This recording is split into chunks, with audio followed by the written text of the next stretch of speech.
As you already know, my name Ogbuefi, Eze-Ana, Ugochitubelu, Oraifite. I'm an ancient high priest. I'm onye isi nchụaja na Ugochitubelu ọdịnala temple. Anyị na-agba afa miri emi lụkwazị ọrụ mmụọ dị iche iche. Abụkwazị m onye isi nchụaja na ọdịnala Restoration Evangelical Mission, bụrụ onye mgbasa ozi ọdịnala Igbo.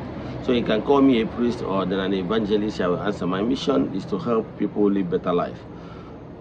N'ụbọchị taa, n'oge awa nke eziokwu is my warning to those that will come to my inbox to tell me how my vision n'ọdịnala will be run.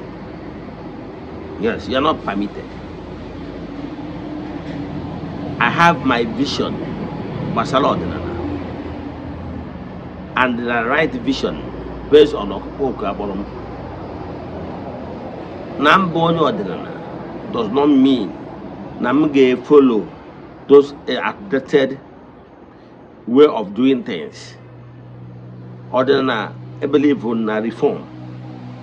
Believe na onwe usoro ọdịnala ndị badị nna anyị ha mere gboo butere ọdịnala aja aha amịtọrọ mkpụrụ. Anyị need us in the 21st century. Those things, those actions should be thrown away. Then now get other modern things, get promote harmony between ordinary people and the other religion for better understanding. So I'm a reformer. I believe na onwe ụmụ ihe a na-eme na ọdịnala butere ọdịnala aja afa. I can tell you na ịgwa ajọ ọgwụ so na one of the things butere ọdịnala aja afa ọdịnala ji wee daa na mbụ. So me coming back now to revive ọdịnala. Ihe anwa ndị so n'ihe ọdịnala ji dagbo ejikpa ọdịnala aja afa should be discarded. Ndị a bụ ihe believe on ya. But before we dive into today's lecture, important announcement. Upon a child of the temple, na annual festival bụ September 15th. Atụrụ anya n'aka gị na ị ga-participate in ya ma ị n'obodo oyibo bụ na Nigeria ma ị abịa ụmụ na ị abịa. Echapụta m na WhatsApp iji wee kwado ya bụ annual festival. Because we are in the month of August. Our monthly ritual is still ongoing. You can join us anytime, anywhere you are. Distance is never a barrier. This is to go to the temple, go for difference of the temple, children of the temple, members of the Restoration Evangelical Mission, and consecrated group. My number at the screen. Chat na WhatsApp. Now let's proceed. Warning, don't come to my inbox if you don't believe in my vision, if you don't believe in my concept, if you don't believe in Josim. Keep your advice to your inbox. Ọtụtụ ndị mmadụ, because of my stand against ọgwụ, ajọ ọgwụ.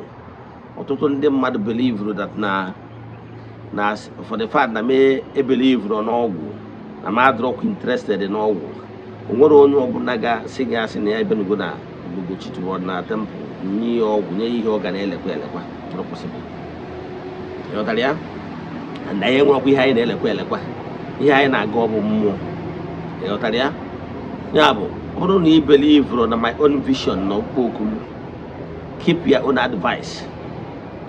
Gee ntị. And that does not mean na m abụrụ onye ọdịnala. Ka m kọwara what you don't know. In Christendom, enwere many denominations. Enwere Catholics, enwere doctrine ha. Enwere Anglican doctrine, enwere Methodist, enwere Pentecostalism. They have different doctrines, but they are all Christianity. Same thing with ọdịnala. Ụfọdụ believe on ọdịnala enwere ụka. Ụfọdụ believe na reforming ọdịnala. Ụfọdụ believe na etu ahụ ụfọdụ ndị mmadụ si wee practice ọdịnala gboo of egwu ajọ ọgwụ, to hypnotize somebody, to make magic. Those magic that is not necessary in 21st century. Those magic of that it doesn't make you remain broke, remain poor. Those magic make you mentally broke. You know, a more of the reality of life. Those mentality ga-eme gị ị na-eche echiche of ihe the relevant the last 100 years are just reality na modern life now. Those mentality believe in ordinary, no ordinary, na modern again. What do you do? Those mentality believe in only ordinary again. Really do senabo, mobo. Those mentality is one of the mentality why Christianity dominated. When they came, they met as some of our fathers in their lowest ebb. Because again, all conjunction of natural things, maybe animals, maybe leaves, maybe maybe the rest of them, to conjunct all of them. I'll give it a command, a mandate. But I can tell you, whatever that is formulated, you created, we expire between the time and space. Here you formulate here we had in 1 hour. What on do we both animal and eat in both live, both tomorrow, expiring date. You know, but spirituality, about to more anana makanob more. To believe in the entities of powers. I believe in the high supernatural beings, higher vibrations. They remain beyond a. But the power of Wogu is of the gross material, had very low in spiritual ranking. So man over there can level one practice whereby no problem. Ogwa ejenya ordinary Igbo ajafa. Ọtụtụ ndị nna ha gwara ajọ ọgwụ wee ka ha ji ike nọ n'ọgbakọ ya ruo taa anyị ka na-eje emebi. O nwere ọgwụ dị n'ọtụtụ famili kịta bụ nya nibere ha. Ụfọdụ eche n'obi, ọ bụrụ obi. Ajọ ọgwụ nna gị na nna gị ha gwara eji wee ke ike eji wee mee odogwu nibere ụnụ. Mwa dị against it. That era mgbe ndị be anyị na-edide anyị ka ejewe gwa ajọ ọgwụ ka e wee ke ike bụrụ ọkanga. Buru di mgba gwuo oke ibubo ka ọ ga-abụ onwe apụta na village square na-agba mgba oburu onye ọbụla atụ na azụ elu ana village na aka na-agba mgba azụ elu ana ọtụrụ necessary. So those charms are those necessary. Ọtụtụ family na-ata ọfụ dama ọgwụ nna ha butere wee kwuo no n'ọdịnala Igbo we make better sense ma ọ bụrụ na anyị worship Chukwu oke pụrụ ime ihe niile. Send you back and you to sonso, tonzu, godoro mumo. Better. Karitia can you had not necessary.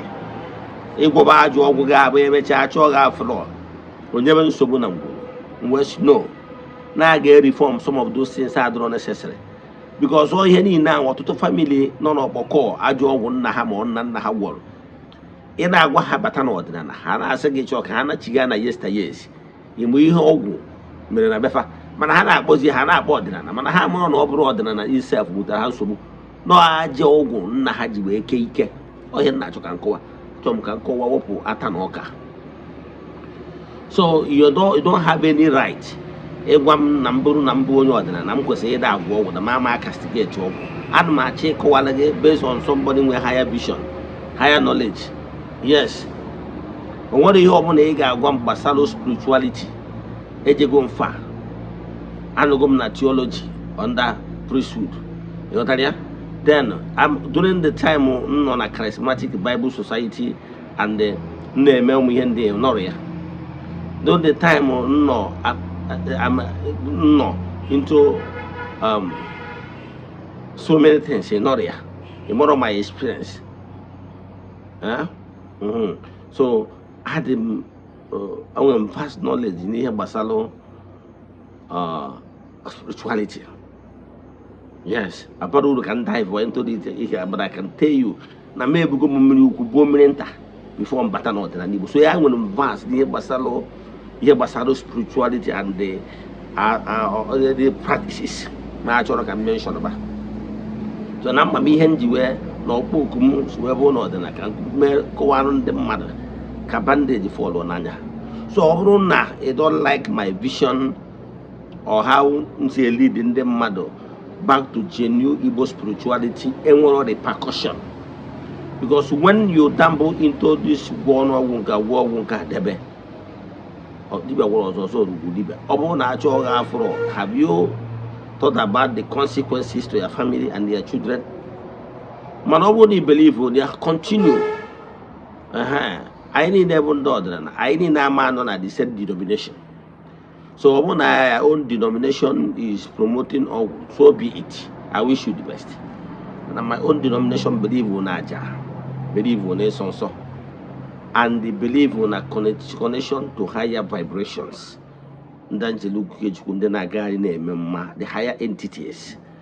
Then I want to go and only believe in a Gogo, which can do well.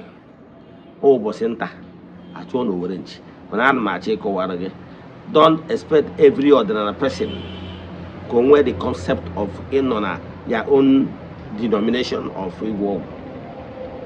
So don't come to my inbox and advise me on how my vision and call it, because you're not the one I call about. Bro, enough, they have enough. Oceana is me, they are fear. So I primary reason, but no other than normal. Please, disease from it. And you go Christianity, Malagat. Echo all wake. Only other than normal, and go to so many dimensions in the spirituality. So, dimension, Gabaron call the seeker. Man, my own dimension, Aburia, all the Biaja. Only I can nacho. So can naso. So I won't believe on you. Suit yourself. Don't come to my inbox because I will not tolerate it. Yes. Let me stop here. In one Junan Kuzia, Mominator, Rabana family name, chat me on WhatsApp 0805 7837 672. Yes. Again, name another than about Makech, Make Kanka, Make Metagi again in Subu. Yes, as though I am on I don't know what to them mother, both familiar spirits can believe on ya. Anybody, any familiar spirit can give you alpha. Any familiar spirit can give you message. Man, I watch you, I go mile 0805 7837 672. Let us pray. Equem na Chineke. Equem no di hesiri mike. Ke Chineke na apụghị ezigbo ụzọ m ga-esi lụwo ya. Ihe na ọ masịrị ihe niile. Obi m siri ike na Chineke meworo m ya gazie. May the blessings of Chukwuoke Premier be with you all. May you be protected, may you be blessed now and forevermore. Ya gazie, go on.